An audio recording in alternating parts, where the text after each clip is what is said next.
So it's that time of year, and I just want to show you real quick how I actually install this heated waterer that I showed you how to make.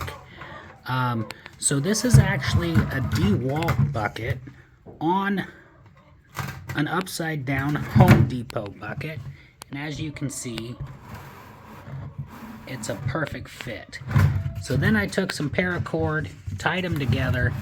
Now what I actually do, and why there's dirt on this end, is I dig a hole out in the run and I bury it in the ground to stabilize it, alright?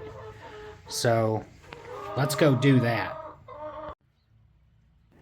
Okay, so I got it all sprayed off with the hose, and I just want to show you the paracord, how it goes from one bucket to the other, and then it wraps around.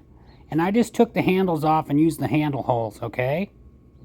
It just kind of holds them together. Now when you actually get water in it, the weight of the water will hold them together. But you want to make sure you get it clean, fill it up with water, and make sure you test it, because dirt can get in the little nipples, okay?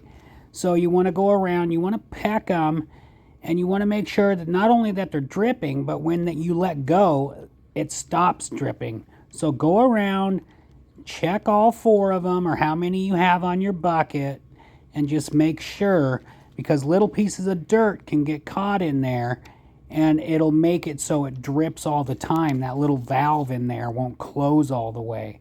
So just make sure you're good to go. So we're cleaned up, we're tested, it works. Let's get it over there so the girls can use it. So as you can see, I used a spade to just dig a hole. It doesn't have to be crazy, just make sure it's a little bit bigger than the bucket. Set the bucket in there, and then put the dirt around there. Pack it around. You can use something as simple as your foot to pack it around, okay? It doesn't take a whole lot, but you do want to make sure that it's stable, all right?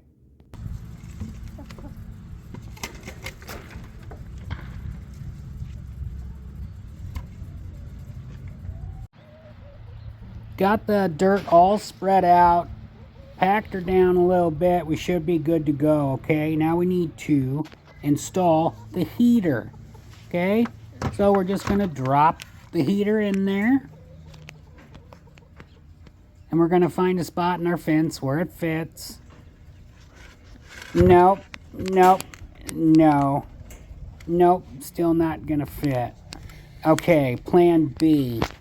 Let's look around. Okay, I got it right there.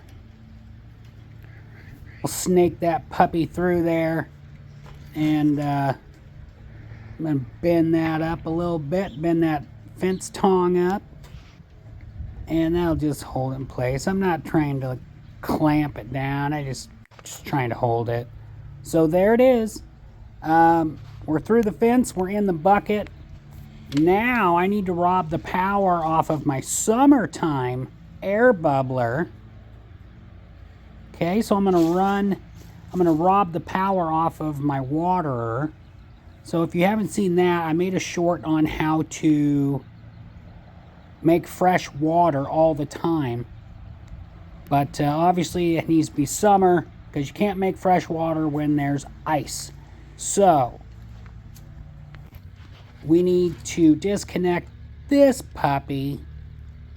And this is just a like a weatherproof extension cord, and then just a normal pond pump, like an aerator. Now you will need a lid for it. I don't know where mine is. I gotta find it. But here it is, all finished up. I just used like reusable zip ties, and you should be good to go for the winter. Thanks for watching.